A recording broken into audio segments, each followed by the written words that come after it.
Break के बाद आपका स्वागत है। आप देख रहे हैं नेटवर्क 10 और मैं हूं आपके साथ सपना शर्मा। तो चलिए शुरुआत करते हैं संगम एक्सप्रेस की।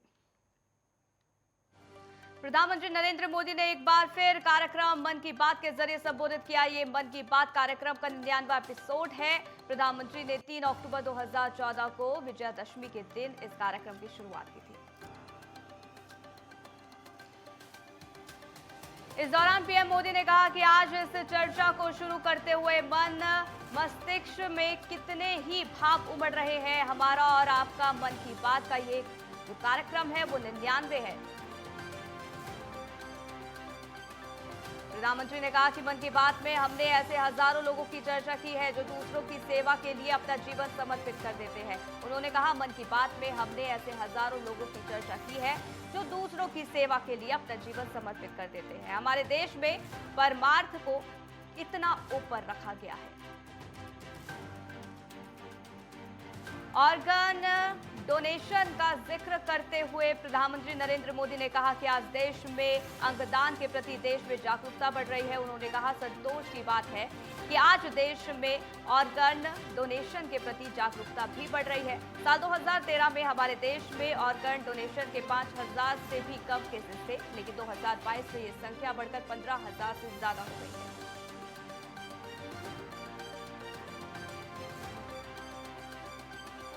पीएम मोदी ने कहा कि ऑर्गन डोनेशन करने वाले व्यक्तियों ने, उनके परिवार ने वाकई बहुत पुण्य का काम किया है। साथियों, अत्याधुनिक मेडिकल साइंस के इस दौर में ऑर्गन डोनेशन किसी को जीवन देने का एक बहुत बड़ा माध्यम बन चुका है। नवरात्रि का जिक्र करते हुए प्रधानमंत्री ने कहा है कि आज भारत का जो सामर्थ्य नए सिरे से निखर कर सामने आ रहा है, उसमें बहुत बड़ी भूमिका हमारी नारी शक्ति की है। प्रधानमंत्री ने कहा कि आपने सोशल मीडिया पर एशिया की पहली महिला लोको पायलट सुरेखा यादव जी को जरूर देखा होगा। पीएम ने कहा कि सुरेखा जी एक और कीर्तिमान बनाते हुए वंदे भारत एक्सप्रेस की पहली महिला लोको पायलट बन गई है। इसी महीने प्रोड्यूसर गुनीत मोंगा और निर्देशक कार्तिकेय गोंजाल्विस उनकी डॉक्यूमेंट्री एलिफेंट विस्पर्स ने ऑस्कर जीतकर देश का नाम भी रोशन किया है। प्रधानमंत्री मोदी ने कहा कि देश के लिए एक और उपलब्धि बहन ज्योतिर्मयी महंती जी ने भी हासिल की है, जिसमें केमिस्ट्री और केमिकल इंजीनियरिंग की फील्ड में IUPAC का विशेष अवार्ड मिला है। इस वर्ष की शुरुआत में ही भारत की अंडर 19 महिला क्रिकेट टीम ने T20 वर्ल्ड कप जीतकर नया इतिहास रचा।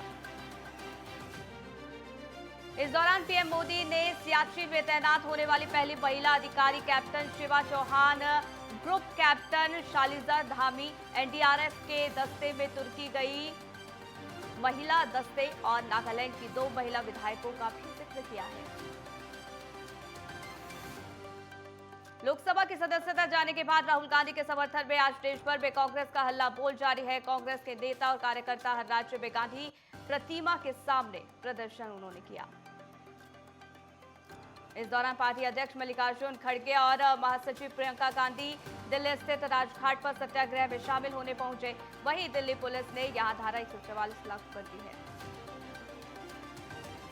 बीजेपी के राष्ट्रीय अध्यक्ष जेपी नड्डा भोपाल दौरे पर हैं। इस दौरान उन्होंने 4 कार्यक्रमों में हिस्सा लिया। सबसे पहले नड्डा प्रधानमंत्री मोदी के मन की बात कार्यक्रम में शामिल हुए।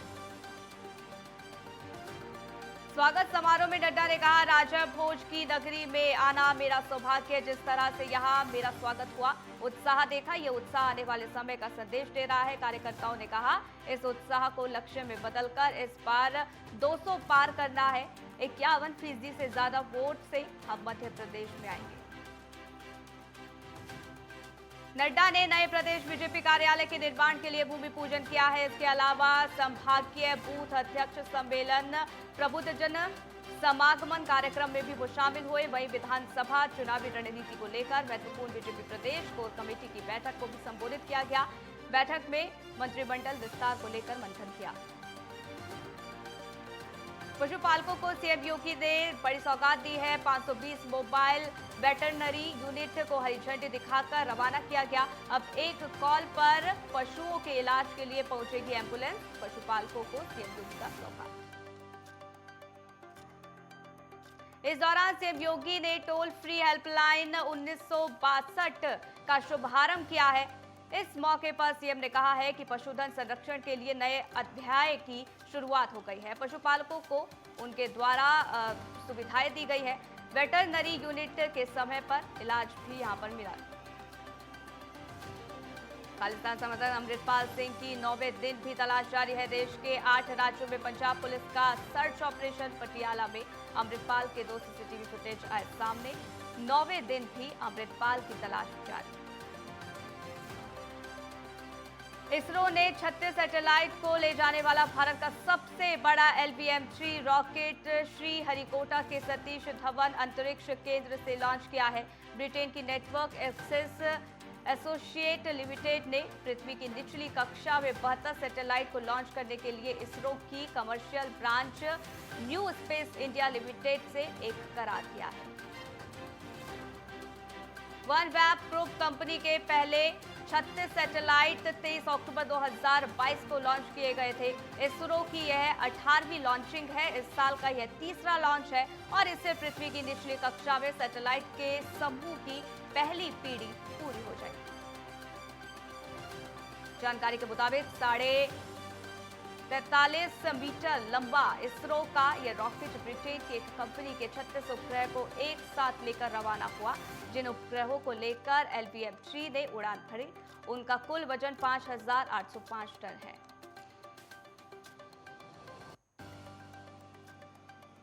LVM-3 इसरो का सबसे भारी भरकम प्रक्षेपण यान है, जो अब तक 5 सफल उड़ानें पूरी कर चुका है, जिसमें चंद्रयान 2 मिशन भी शामिल है। इसरो की इस लॉन्चिंग से पृथ्वी की कक्षा में वेब-1 कंपनी के उपग्रह की कुल संख्या 616 हो गई। देश में कोरोना संक्रमण एक बार फिर से तेजी से फैलने लगा है। दिल्ली और महाराष्ट्र समेत देश के दूसरे हिस्सों में कोरोना के केस अब मेडिकल एक्सपर्ट्स की टेंशन बढ़ाने लगे हैं। राजधानी दिल्ली में शनिवार को कोरोना के 139 नए केस सामने आए, तो वहीं देश में 1590 नए मरीज मिले। भारत में अब कोविड के सक्रिय मामलों की संख्या 8,601 हो गई है। देश भर में 146 दिन बाद एक दिन में इतने मरीज मिले हैं। इस बीच स्वास्थ्य मंत्रालय ने एडवाइजरी जारी कर दी है। कोविड से बचने के लिए 3T का फॉर्मूला सुझाया गया है। ये 3T ट्रैकिंग, टीकाकरण और टेस्टिंग है। दिल्ली में पिछले 24 घंटे में कोरोना के 139 नए केस सामने आए हैं। इसके साथ ही संक्रमण की पॉजिटिविटी रेट 4.98% हो गई है। दिल्ली स्वास्थ्य विभाग के मुताबिक दिल्ली के अभी सभी सरकारी अस्पताल में मॉक ड्रिल भी की गई, जिसकी रिपोर्ट 27 मार्च की सुबह तक पेश की जाएगी। महाराष्ट्र में शनिवार को कोविड के 437 नए मामले सामने आए। पिछले दिन की तुलना में 94 से ज्यादा मरीज मिले हैं। वहीं कोविड से 2 लोगों की मौत भी हो गई है। मौजूदा समय में राज्य में 1956 एक्टिव मामले हैं। महाराष्ट्र में कोविड केस बढ़कर 81,41,457 हो गए हैं और मरने वालों की संख्या 1,48,435 हो गई है। मंत्रालय की ओर से जारी एडवाइजरी में कहा भी गया है कि विशेष रूप से पहले से बीमार और बुजुर्गों की भीड़भाड़ और खराब हवा वाली जगहों पर जाने से बचना चाहिए। मेडिकल हेल्थ सेक्टर में जुटे डॉक्टर्स, पैरामेडिकल्स के साथ साथ मरीज और उनके परिजन मास्क जरूर पहने। भीड़भाड़ और बंद वाली जगहों पर मास्क अवश्य लगाएं। मेडिकल एक्सपर्ट्स का ये कहना है कि बीते कुछ दिनों में कोविड-19 की स्थिति बदल रही है। केसों में लगातार वृद्धि हो रही है। नए केसों में ओमिक्रॉन के XBB.1.16 वेरिएंट होने की संभावना है। इसके लक्षण समान होने की संभावना है। पहले से बीमार और वरिष्ठ नागरिकों को ज्यादा सावधानी बरतनी चाहिए। मंत्रालय का कहना है कि अस्पताल में दवाओं, बेड, ICU बेड समेत अन्य तैयारियों का पुख्ता इंतजाम किया जाए। अस्पताल की तैयारियों का जायजा लेना जरूरी होगा। रुकेंगे एक छोटे से ब्रेक के लिए, जल्द हाजिर होते हैं।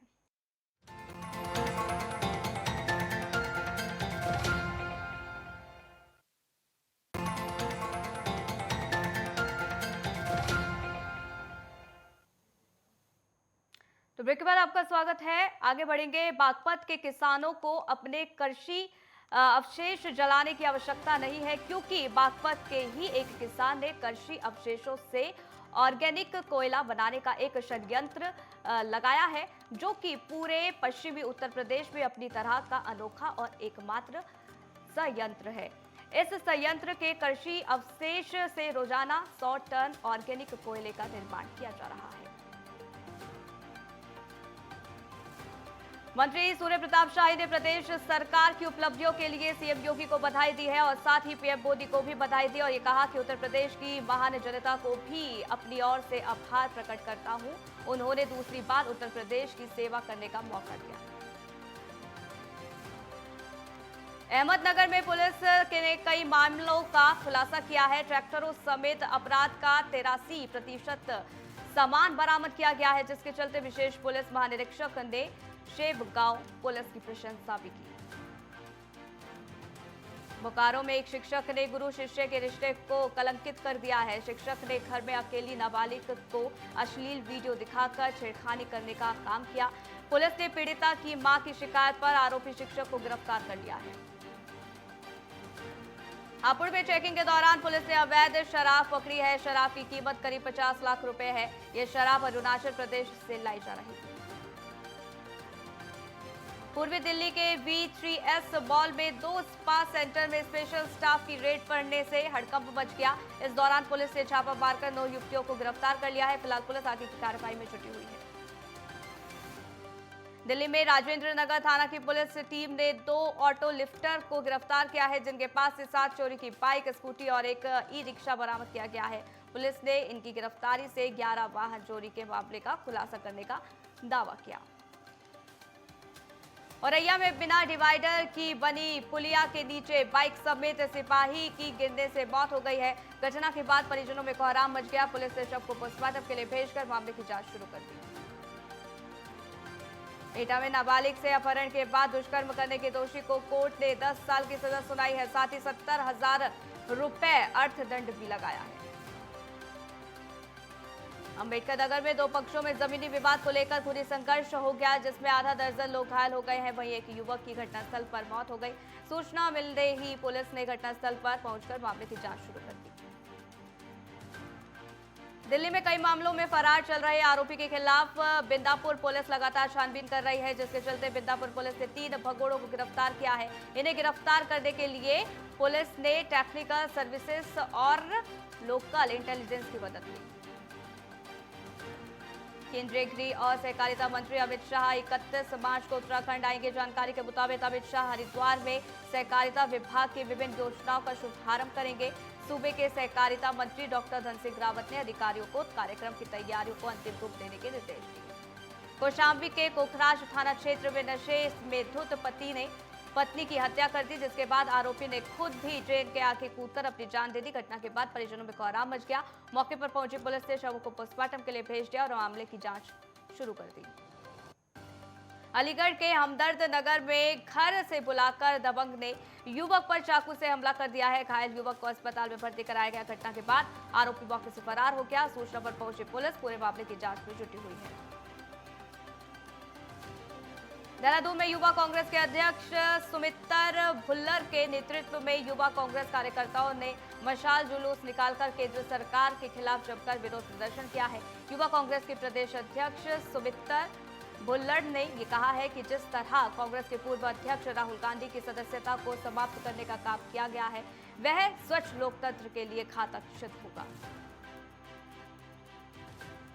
किशनगंज के छतरगाछ गांव में पेट्रोल पंप कर्मचारी के साथ लूट का पुलिस ने खुलासा कर दिया है। पुलिस ने जांच पड़ताल के बाद 5 आरोपियों को गिरफ्तार कर लिया है। पुलिस ने आरोपियों से 1,20,000 रुपए नकद, हथियार, 2 बाइक और 5 मोबाइल फोन बरामद किए हैं। ओडिशा में नुआपाड़ा में रामनवमी की तैयारी जोरों पर है। रामनवमी को लेकर लोग में खासा उत्साह देखा जा रहा है। खरियाल रोड में हर साल रामनवमी का त्योहार मनाया जाता है। इस साल रामनवमी उत्सव में छत्तीसगढ़ के प्रख्यात जस गीत गायक दिलीप षडंगी शामिल होंगे। वहीं शहर में भव्य शोभा यात्रा भी निकाली जाएगी। सुवर्णपुर में 6 मार्च को हुई चोरी का पुलिस ने खुलासा कर दिया है। पुलिस ने चोरी के दोनों आरोपियों को गिरफ्तार कर लिया है। पुलिस के मुताबिक दोनों बैगनजुरी चौक के पास कार से पैसे से भरा बैग चुराकर फरार हो गए थे। बहरहाल गिरफ्तारी के बाद पुलिस आगे की कार्रवाई कर रही है। छतरपुर के बिजावर में पत्रकार लामबंद हुए हैं। पत्रकारों का आरोप है कि पत्रकार सौरभ भटनागर को पुलिस ने दुष्कर्म के झूठे मामले में फंसाया है, जिसके खिलाफ पत्रकार लामबंद हुए और तहसील पहुंचकर एसडीएम को राज्यपाल के नाम ज्ञापन सौंपा और मामले की उच्च स्तरीय जांच की मांग की। कोरबा में बीजेपी कार्यकर्ता मेयर के खिलाफ लामबंद हुए। उन्होंने मेयर के कक्ष में तालाबंदी करने की कोशिश की। वहीं मौके पर पहुंची पुलिस ने नगर निगम के मुख्य द्वार को बंद कर दिया। बीजेपी कार्यकर्ताओं ने मेयर और राज्य सरकार के खिलाफ नारेबाजी की और 8 सूत्री ज्ञापन तहसीलदार को सौंपा। सियाबल से विधायक कमलेश्वर पटेल ने 30 घंटे बाद धरना समाप्त कर दिया है। पटेल बोर्ड परीक्षाओं के दौरान क्षेत्र में हुई बिजली कटौती को लेकर धरने पर बैठे थे। धरना समाप्त करने के दौरान उन्होंने सीधी के डीएम पर जमकर निशाना साधा है। उन्होंने डीएम पर भ्रष्टाचार के आरोप लगाए। अलीगढ़ में बुजुर्ग दंपति का शव मंदिर के समीप स्थित कुटिया में मिलने से इलाके में हड़कंप मच गया। स्थानीय लोगों के द्वारा इसकी सूचना इलाका पुलिस को दी गई। मौके पर पहुंची पुलिस पूरे मामले की जांच पड़ताल में जुट गई है। बताया जाता है कि बुजुर्ग दंपति के शरीर पर चोटों के निशान हैं। वाशिम जिले में कृषि पंपों के कार्यों के लिए ऊर्जा मंत्री देवेंद्र फडणवीस ने दी 80 करोड़ की प्रशासनिक स्वीकृति दे दी है, जिससे कई किसानों की सिंचाई की समस्या भी दूर होगी। पीलीभीत के सेरामऊ उत्तरी थाना क्षेत्र में चोरी की वारदात सामने आई। रसूलपुर गांव कुछ चोर एक घर से लाखों रुपए के जेवर चोरी कर फरार हो गए। सूचना पाकर मौके पर पहुंची पुलिस ने हालातों का जायजा लिया। साथ ही पुलिस आरोपियों की तलाश में जुट गई है। अल्मोड़ा के वरिष्ठ पुलिस अधीक्षक के निर्देश पर जिले के स्कूल और कॉलेजों के छात्रों को नशे से दूर रखने के लिए जागरूकता अभियान चलाया गया है। इस अभियान के तहत अल्मोड़ा के सल्ट में राजकीय पॉलिटेक्निकल कॉलेज में एक कार्यक्रम का आयोजन किया गया। देहरादून में बीजेपी ने एक कार्यक्रम का आयोजन किया। इस कार्यक्रम में बीजेपी प्रदेश अध्यक्ष महेंद्र भट्ट ने सैकड़ों कांग्रेसी नेताओं और कार्यकर्ताओं को बीजेपी की सदस्यता दिलाई। ऋषिकेश पुलिस ने विदेशी महिला से छेड़छाड़ करने वाले एक युवक अनुज को गिरफ्तार कर लिया है। मामले की जानकारी देते हुए प्रभारी एसएसपी पौड़ी सुखबीर सिंह ने ये बताया है कि विदेशी महिला से छेड़छाड़ की शिकायत मिलने पर पुलिस ने कार्रवाई करते हुए एक आरोपी को गिरफ्तार किया। प्रदेश सरकार ने चारधाम की यात्रा में आने वाले श्रद्धालुओं के लिए तैयारियां शुरू कर दी है। इसके तहत चारधाम यात्रा में आने वाले श्रद्धालुओं को लिए 50 हेल्थ एटीएम की सुविधा भी दी जाएगी। उत्तराखंड में धामी सरकार का 1 साल पूरा होने पर थराली विकास खंड के रामलीला मैदान में 1 साल नई मिसाल कार्यक्रम का आयोजन किया गया। इस कार्यक्रम में बीजेपी विधायक भूपाल राम टमटा ने यह कहा है कि प्रदेश सरकार लगातार प्रदेश के लोगों के विकास के लिए काम कर रही है। हापुड़ के गढ़मुक्तेश्वर थाना पुलिस ने कच्ची शराब तैयार करने वालों पर कार्रवाई की है। ब्रजघाट रेलवे हाल्ट से नयाबाद से जाने वाले मार्ग पर जंगल में पुलिस ने छापेमारी की और 3 अभियुक्त को गिरफ्तार किया है, जिनके कब्जे से 80 लीटर कच्ची शराब बरामद की है।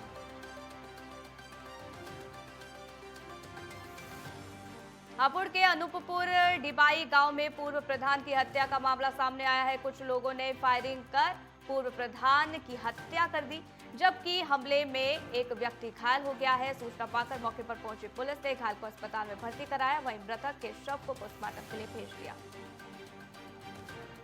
धौलपुर में विश्व क्षय दिवस के मौके पर धौलपुर मेडिकल कॉलेज के छात्रों ने गुलाब बाग चौराहे पर नाटक का मंचन कर टीबी से बचाव का संदेश दिया है और टीबी के कारण और बचाव के बारे में जानकारी दी। साथ ही उन्होंने जनता से टीबी के मरीजों की उपेक्षा न करने की अपील की। तो संगम एक्सप्रेस में फिलहाल के लिए बस इतना ही। रुकेंगे छोटे से ब्रेक के लिए, जल्द हाजिर होते हैं।